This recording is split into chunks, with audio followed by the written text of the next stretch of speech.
Welcome, folks, to another episode of The Bible Show. My name is Sam Caston Smith, and I will be your host today. Joining me is Will Bushman. What's up, Sam?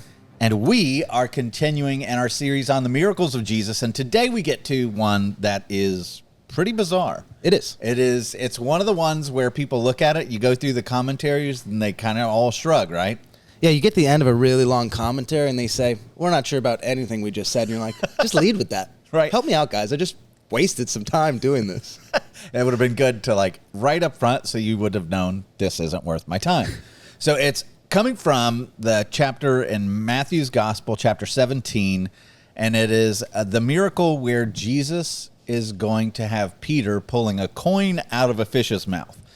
And when we began this series on miracles, we said certain things about miracles, right? Yeah. So one of them was the miracles show a restoration of the created order. Like he's making all things right. He's restoring the way the natural order was supposed to be. We talked about a number of other things, but one of the main things is Jesus never does a miracle for selfish reasons. Yeah. So he never abuses it and, I don't want to wash my car be clean.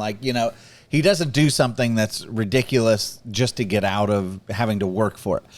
But when you get to this miracle, It's the closest one where you could be worried about that. so when the first time I ever did a series on miracles, that was my operating premise. I want to show that every one of the miracles of Jesus points to the gospel. None of them are self-serving. I got to this one and I was like, what in the world do you do with this? Yeah. And when you read the commentaries, by the way, they point that out. It seems like there has to be something more because this does feel self-serving. And what we want to talk about today is there is actually a lot more behind this miracle that makes this miracle, I think, really beautiful. Hopefully, by the time we get done with this episode, you agree with us and agree that there's more to this. But the context behind this miracle is also instructive. So if you're looking at what is going on in Matthew chapter 17, you have Jesus who's taken his inner circle, Peter, James, and John, up to the Mount of Transfiguration, right? He has just talked with them about how he has to suffer. He's told them, you're going to have to carry your crosses. They're really confused by that. And so he goes and he shows them his glory, and they're amazed at getting a glimpse of his glory. Yeah. And then he's like, don't tell anyone about this until after the resurrection. I'm going to have to die. I'm going to be raised from the dead. Then you can tell people about this. And when you study that passage, the whole point of that is he wants them to understand that suffering comes before glory. Mm-hmm. If everybody could just have their glory now, that's how we roll, right? That's how we want it, yeah. Easy way out. But the way that God has engineered the whole world and all of human experience, and you could apply this to just about anything and it works, is you either get your glory up front, which means the suffering comes later, or you take the suffering up front with the promise of glory later. So think about how that works with anything. With your health, if you take the glory now, what does that mean you're doing? You're just treating your body like a circus. Yeah, I'm eating what I want. I'm doing whatever I want. I'm not exercising. I'm not doing the things that stink, that I don't like to do. Exercising and walking and eating the right things and healthy and vegetables and everything else. So it's like, okay, you can take your suffering now and have a body that lasts and functions the way that it should. You'll have glory later. Or you have your glory now and you're going to suffer with a body that's breaking down and is unhealthy later. I mean, being a student, you study now, not fun, right? That's kind of suffering in some sense.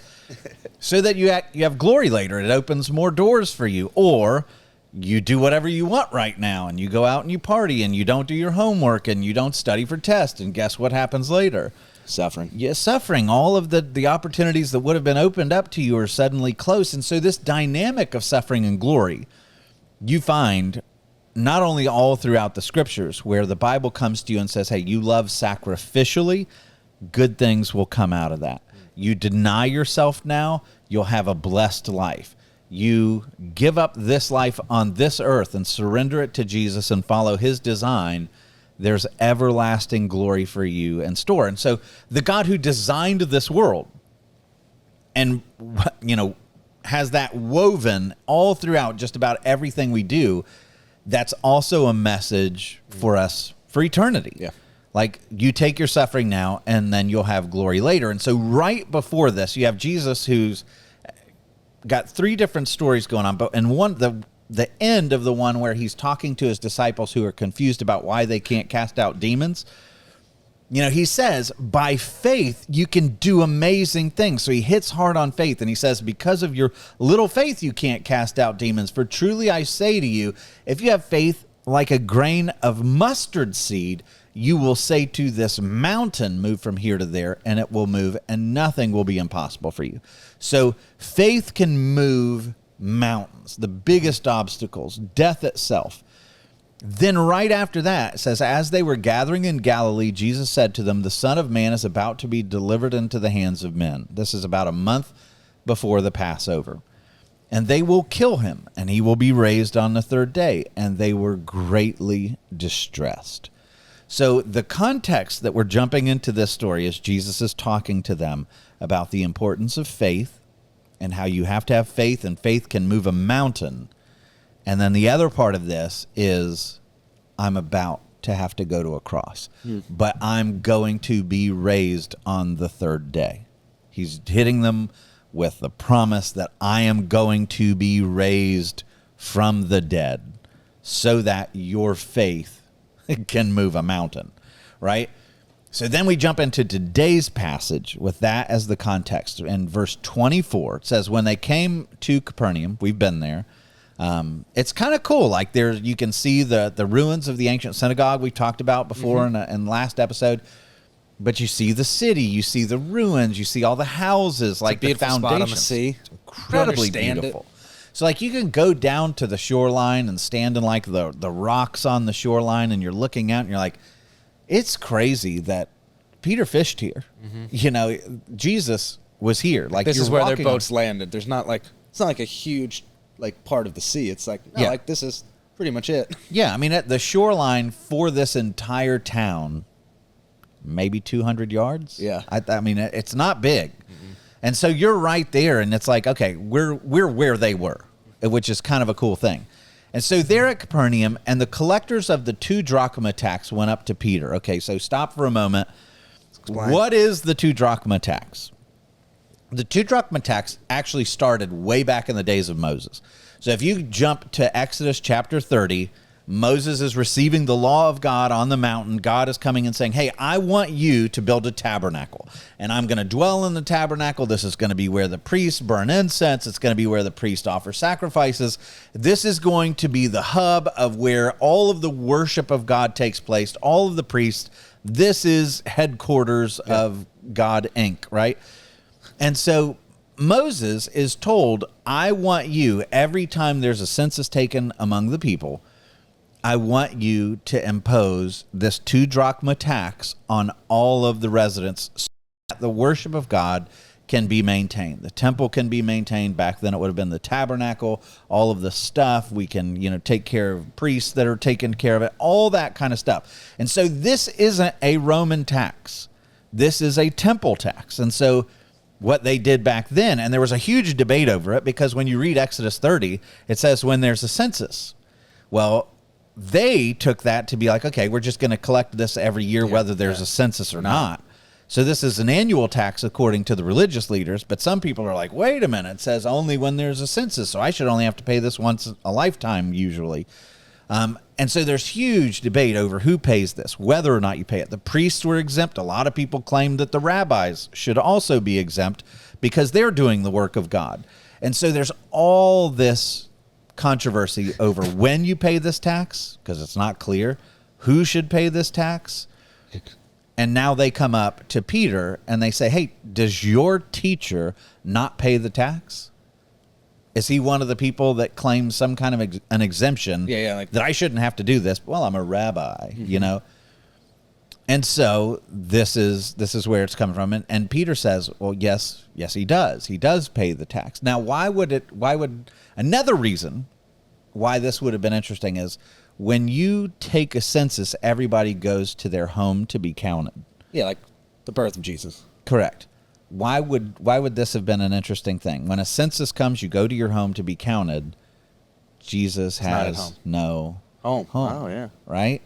So it's like, how does he get counted? Does he have to, when he's an adult, a 30-year-old man, does he still go back to Bethlehem, to the home of his aunts? Like, he doesn't have a home. So he, it says the birds have nests and the foxes have their holes in the ground, but the Son of Man has no place to lay his head. He's literally homeless. He's like Elon Musk doesn't have a home. He's the wealthiest man in the world, but he just stays with other people. Like, that's Jesus's thing. He's staying with other people. Like, he does not have a home of his own, which also adds to the question here. Like, is he counted? Does he pay this thing? And so, but Peter says, yes, he does. He pays the tax. And, he might have been like, just go away. I don't want to be in trouble here. And this whole thing's confusing because they do say, does your teacher not pay the tax? And Peter just says, yes. Like he's answering a negative. Does he not pay? Or what are you expecting? You're like, I'm confused about what we're doing here. We get, obviously things happen. But at first you're like, are you guys talking to each other correctly? Like, do you guys know what each other's saying? Oh, that's good stuff. Yeah, so I don't know what question he's answering. There you go. And these poor guys that are coming to get the tax from Jesus, they had to have heard who Jesus is, and they haven't approached him yet. He's in and out of Capernaum all the time, and now all of a sudden they're like, let's get our hands on these 2 drachmas finally. Yeah, so but the beginning of Jesus' ministry, there's still some confusion about. Like, we're a month before his death right now. Because that, by the way, when you read it, and this is one of the things we take from church tradition, you could go to Jerusalem to pay the tax. But because a lot of people didn't make the pilgrimage, they sent out all these tax collectors for the temple to say, are you going to pay the tax? Like, or you could pay it there. And are these guys the tax collectors? And they did that a month ahead of time. Are these guys trained? These aren't the trained religious leaders. So the trained religious leaders would like make decisions like, Jesus, you have to pay this tax. Whereas these guys are just going around like kind of hoping if anything goes wrong, don't they have to go back to Jerusalem, get everybody's opinion? So they would have had, like, the religious leaders are there, and the person who runs the synagogue, the ruler of the synagogue, like, he would have been able to impose consequences or whatever. But it's not like the Roman guards are going, oh, give us your temple tax. Like, this is purely a Jewish thing. Yeah. So it says, Peter says yes, and then he comes into the house, and Jesus, which first part of the miracle here. Yes. Jesus spoke to him first. Like, Jesus isn't there when the conversation's going on, and yet he knows exactly the conversation. That's so nice to Peter, because Peter's, again, probably like, oh, I have to go talk to Jesus about this. Like, I got to be this guy all the time. Jesus, it's time to pay the tax. I don't want to do this to you, Jesus. We need some coins. But Jesus is taking this as an opportunity to teach. And it says, when Peter comes into the house, Jesus spoke to him first, saying, what do you think, Simon? Now, Simon is his given name. When Jesus changes his name to Cephas, which is the rock, or when it becomes Latin, it's Petros, which is where we get Peter, but his given name is Simon, or later he's called Simon Peter. What do you think, Simon? From whom do the kings of the earth take toll or tax? Do they take it from their sons or from others? What's behind that question? Like, think about the implications that Jesus is stating about governments. I mean, it's like, I'm a libertarian, right? Made that clear. Conservative libertarian. I don't like government, and I think government needs to go away from our lives, and I think that's a very biblical position. Governments are corrupt, and limited do government bad things is a in the Bible. Beautiful thing. So Jesus is stating this. Like, the first time, you go back to 1 Samuel chapter 8, when all of Israel is like, we want to be like all the rest of the countries, we want a king. What does God do? Through the prophet Samuel. Like, warns them. You don't want a king. Yeah. Humans with authority will abuse you. They're gonna take everything from you. If you're the enemy, if you're a political adversary, they're going to punish you, they're going to exploit you, and they're going to do so for the advantage of their own families and their own allies. This is natural progression of all of humanity through all time. When it comes to your political rulers, they will disadvantage their adversaries to advantage their friends, right? And so Jesus is stating here a very anti-government sentiment. Thank you very much. God himself. Making the case here. Hey, do kings of the earth, which, by the way, you have a heavenly king, You have an earthly kings, and earthly kings, and he says, do they take their toll or tax from their sons or from others? What's the answer that he expects? others. Of course. you never tax your own son. You give prince. it every advantage to those that are close to you, and you punish others. I mean, we see that in government again and again, where we have corrupt regimes that protect those that are close to them and keep them out of trouble, and engineer entire justice departments to make sure that things are not done, and everyone else is treated to a much different standard. I mean, I'm not mentioning anything specific. Not our government. Good grief. Not the US of A. Yeah, but like, right, where you have half of the country who feels like justice is weaponized. That's not a good thing. And now we're talking about a religious tax, no less. And still you have Jesus saying, do the kings of earth take the toll from their sons or from others? And he knows the answer. Everybody knows the answer. We fear who's in power, because if they're not on our team, we know that they're going to be harder on us. Which is why, by the way, limited government and a constitution that limits powers and everything else is so valuable, and it's so worth protecting. It's super biblical. But Peter knows the answer, and he says, well, from others. And Jesus said to him, then the sons are free. Now that's powerful, right? He knows this. Yeah, you're right. Like a king is always going to tax others, but he would never expect penalty, payment, whatever, from the sons. And so the sons are free. So what he's saying here is, in principle, in front of God, we're clear. Yeah. Right? There's nothing expected. If you're a son of God, then there's no payment expected from you. However, so he stops and he says, however, not to give offense to them, because if we tell them we're not paying the tax, here we go. We're going to have a war with them, and it's over a stupid little coin, so as to not offend them or cause some kind of a scandal. He says, I want you to go to the Sea of Galilee, hop, skip, and a jump down the walkway, cast a hook, and take the first fish that comes up, and when you open its mouth, you will find a shekel. Take that. Now, a shekel is the equivalent of 2 of these 2-drachma taxes. So 4 drachma. He's like, take that and give it to them for me and for yourself. And that's the whole miracle. And by the way, it doesn't say that Peter went and did it. But you assume it did, because Jesus said that's what's going to happen. You assume and that now this it's chasing miracle after took them. place. Right. They're allowed to move on with their lives. That's right. So what in the world do you do with this miracle? And this is where, when you read the commentaries, they're like, cool miracle. That was Not good. sure why Jesus did that. But like, when I'm reading this, because I'm a skeptic by nature, like, I need, and this is not a good thing. It's not like, God, you do whatever you want because you're God and I'm not. Like, I always want to know the why question, which makes faith even harder, because it's like, why are you doing this? Why make this decision? Why aren't you bringing a revival? Why aren't you, like, I'm always wanting to know, what are you up to, God? Like, help me understand this, and I'll follow with my whole heart. But when God says, I'm not going to show you why, you just have to follow because I'm God and you're not, that is so hard for me. And I know that he deserves that, because he's God and I'm not, and he's smarter, and I know his ends are going to be better than whatever I had planned. But that's really hard, because I like to know the why questions. And so I'm looking at this and I'm like, I don't like this. I don't like this at all, Jesus. Because this is like, everybody else has to go get a job. Everybody else is out there working. Everybody else has to go catch fish or plant crops or do whatever to pay their tax. And you're like, hey, go cast a line and we'll kind of cut corners so you can get a tax payment, and we won't have to go get a job or whatever to pay this. I don't like that. Yeah. So what do you do? What do you do with this? I'm fine with it. You're fine with him just cutting corners like that? I don't think he's cutting corners. But it's like his whole character. Like, he doesn't ever do that. That's part of the unbelievable beauty of Jesus, is that he never takes advantage of his godness. Yeah. Like, he comes into this world, and that makes his relatability to us so wonderful, as he doesn't cut corners, right? Mm-hmm. Like, he knows what it's like to be betrayed. He doesn't, like, put magic sprinkle dust and be like, I'm going to take the easy way. Everyone's going to love me. Yeah. He's not always doing things so that he gets out of the hardship. So when you see him do something that's like, everyone else had to go get a job and you didn't relate to them in this case. You always relate to them. Why did you do this?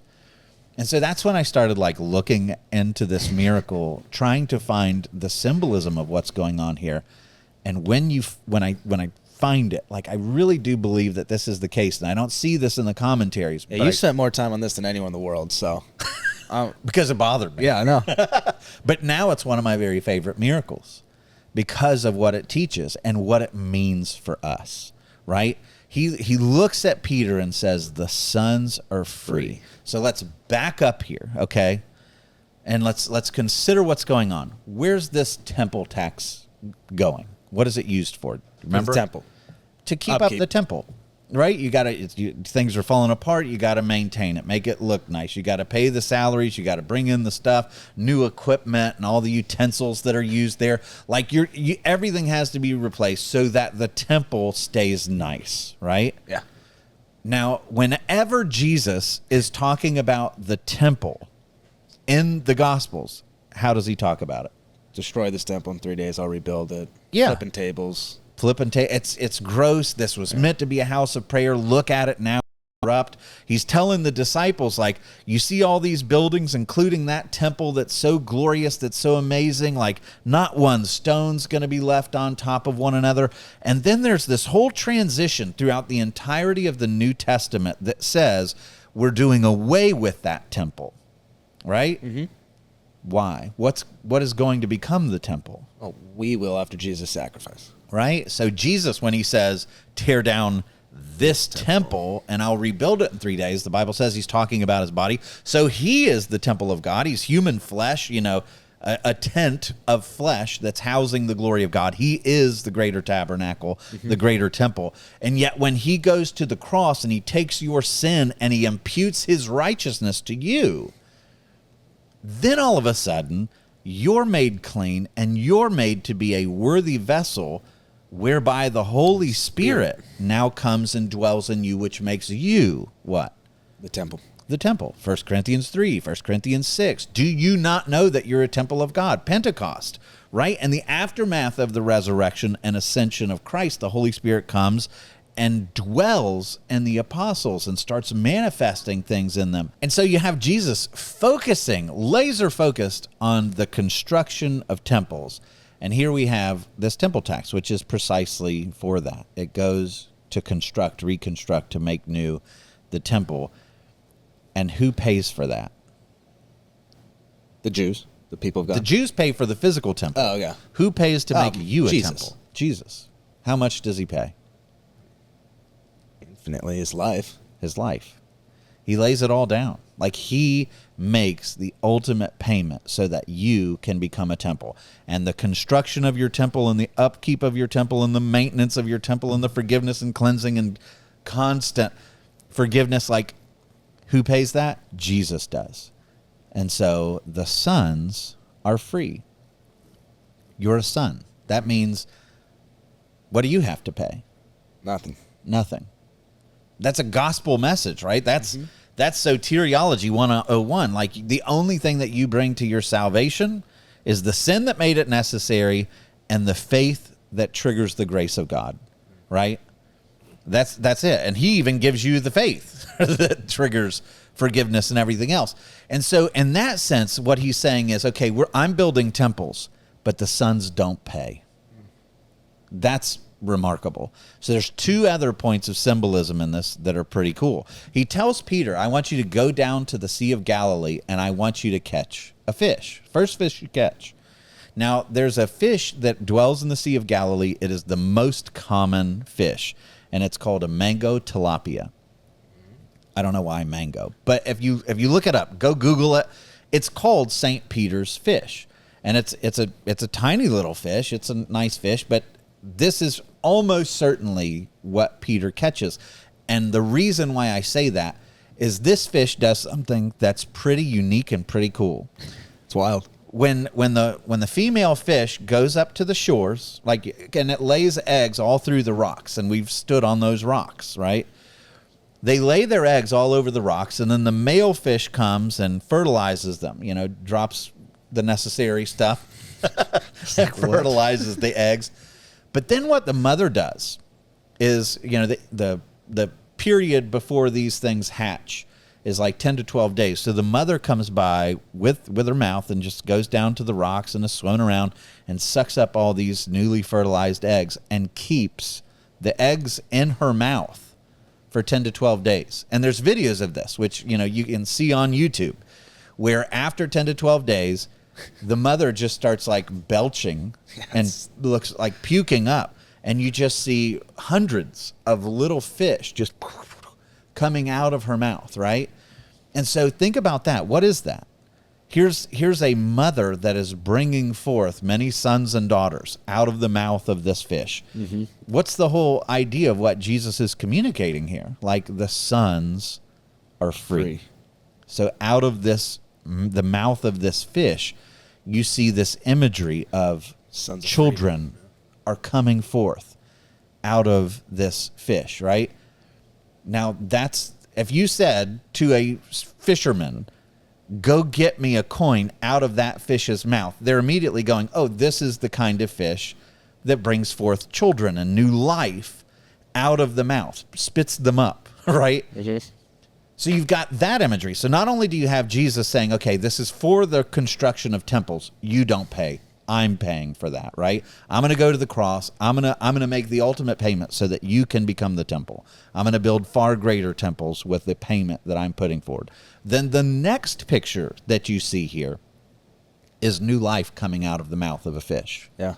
So you got temple, crucifixion, resurrection imagery, coupled with new life coming out of the mouth of a fish.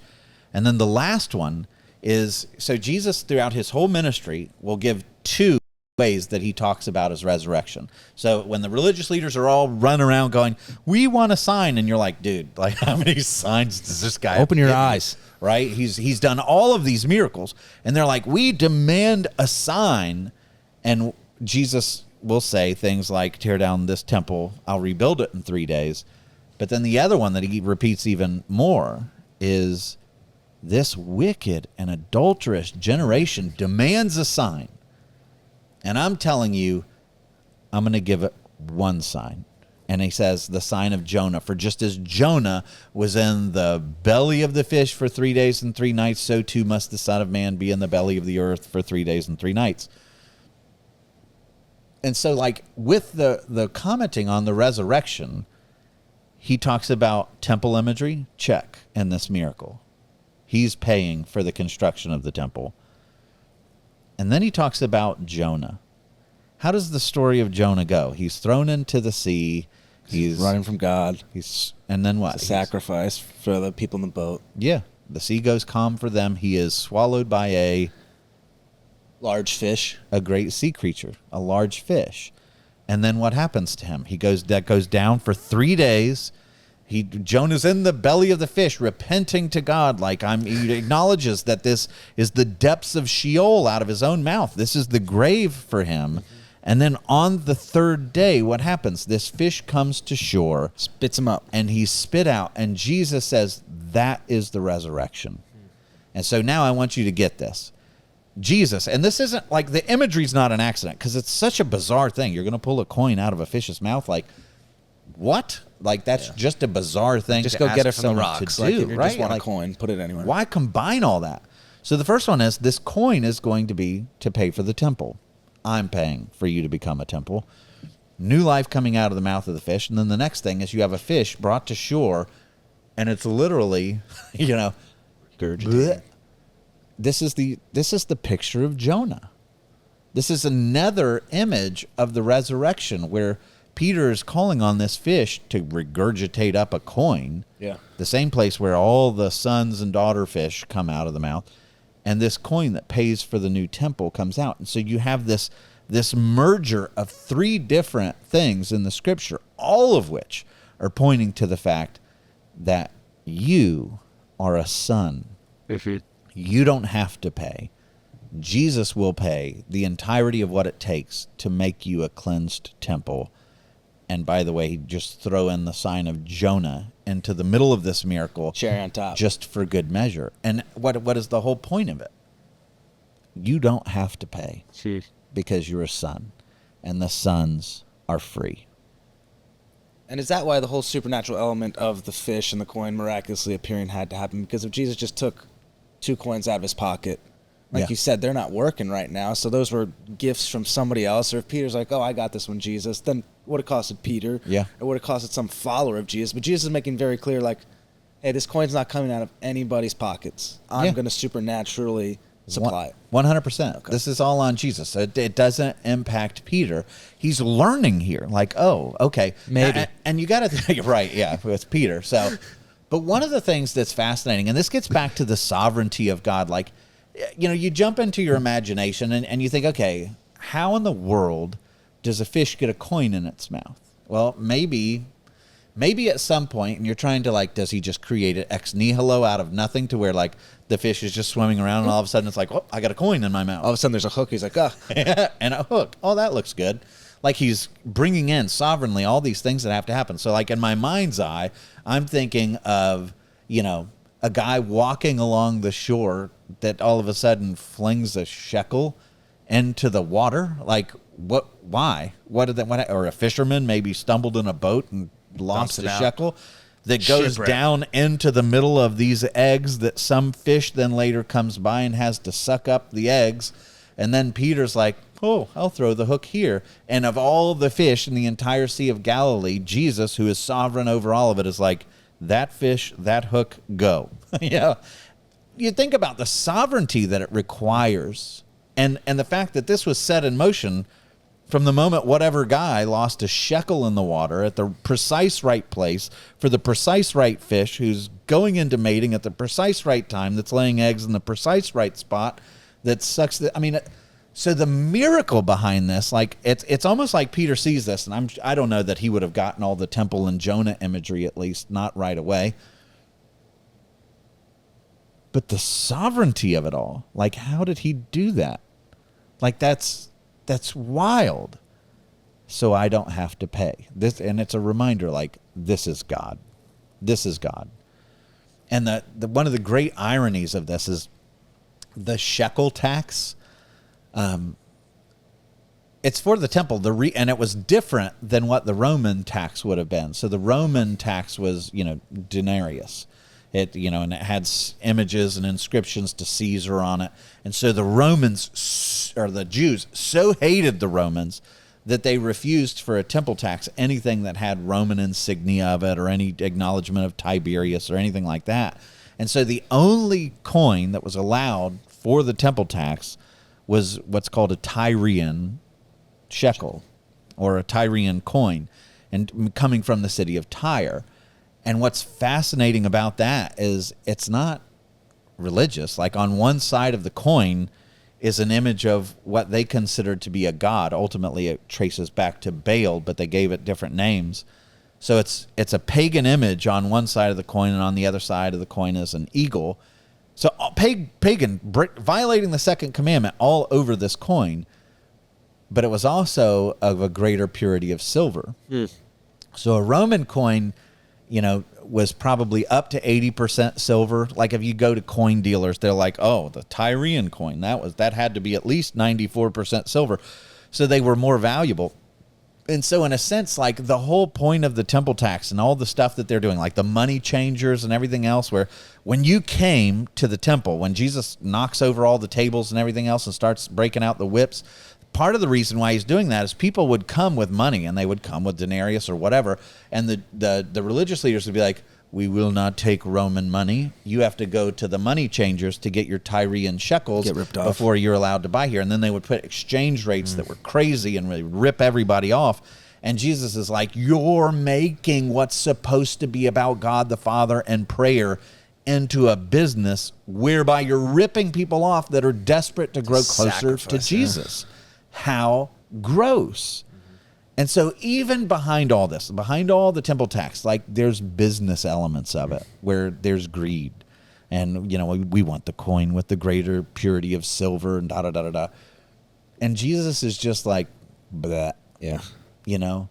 And we were talking about this a little bit earlier before recording. Like, one of the great dangers in ministry is that you allow the wealthy or the financial aspects of the church to ever be governed, like to allow them a seat at the table of governance because of money. If there's a wealthy person who wants this, and the right thing to do is this, the job of the church is to say no. Yeah. Like I don't have power here. Yeah. If you're generous, great. But your opinion holds absolutely no more sway over the church than the widow over here who gave her 2 mites and owns nothing. You know, money should never sway the body of Christ. And in a sense here, when Jesus is like, go get a shekel out of the fish, it's like he's saying, I'm not playing this. Like, I'm just, you're free, but so that they don't get offended, give them that. Even just the provision of God that Peter's not, Peter's main focus right now is ministry right now. Mm-hmm. So Jesus like, okay, let's make this distraction free for you. I'm going to supernaturally provide this coin so we can remain on mission. Mm-hmm. Yeah, it's amazing how many times he uses the Sea of Galilee as an instructive tool. You know, like when Peter catches the great fish, after fishing forever and ever and ever and not catching a single thing. And when he's first called into ministry and he says, take out, go dump your nets one more time, and then there's this huge fish. Like, what made Peter realize that he was God was that, hold on a minute, I've been out here all night, dropped these nets time and time and time and time and time and time again, and there's no fish, like not one. And then you command it, and all of a sudden, all of the fish in the Sea of Galilee know to jump in this net all of a sudden, and they do so at your will, and I pull it up, and that's when Peter's like, depart from me, Lord, for I'm a sinful man. He knows who this guy is. And in some sense, in this case, right after Jesus is saying, I got to go to Jerusalem. I'm going to be arrested. I'm going to be harassed. I'm going to be beaten. I'm going to be murdered. I'm going to be crucified.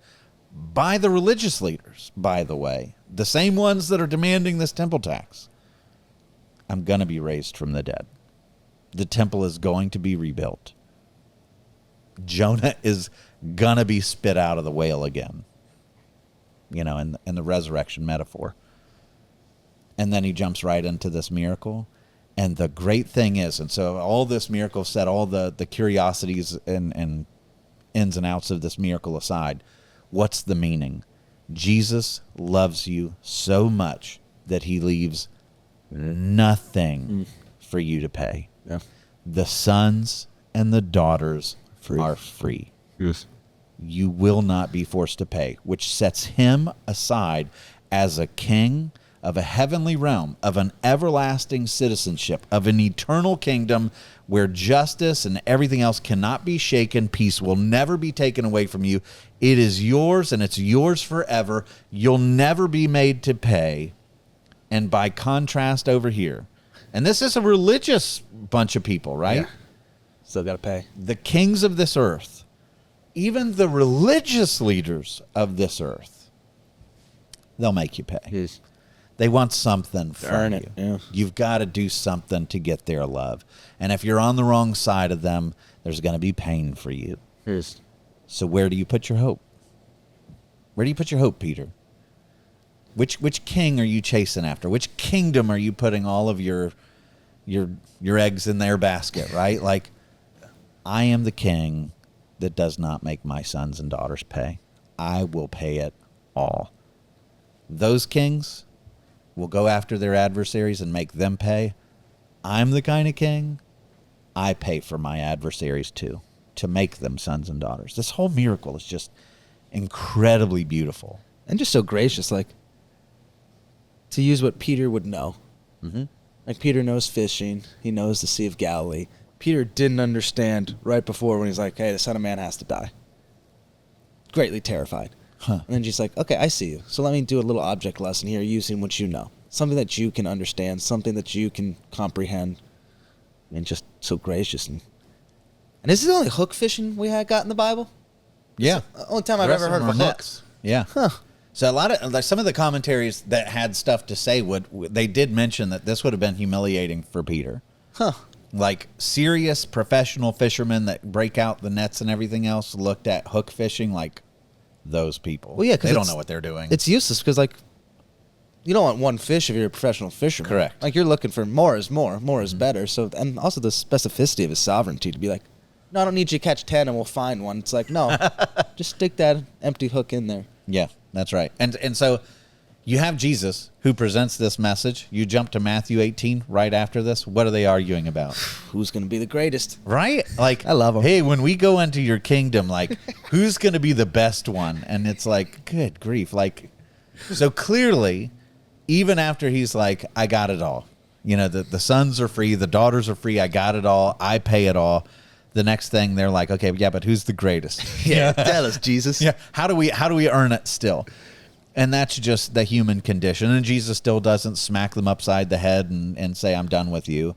He says, you know, unless you become like little children, which means what? Entirely dependent, totally naive. And you're just Jazzby at the table. Remember the first time you get to leave the kids' table for like That's true. family holidays? You're like, I don't care what seat I get. I just want to sit there and not with these 4-year-olds. Yeah, that's true. And so what he's saying is you have to be like children. You just know that your parents are going to feed you. They're going to love you. You're never going to be, you know, a 4-year-old doesn't have to worry that if they don't do their homework, they're getting evicted, you know. It's going to be okay. Your parents got this. They're going to take care of you. And this is right after, hey, the sons are free. Yes. Stop. Yeah. Stop trying to earn it.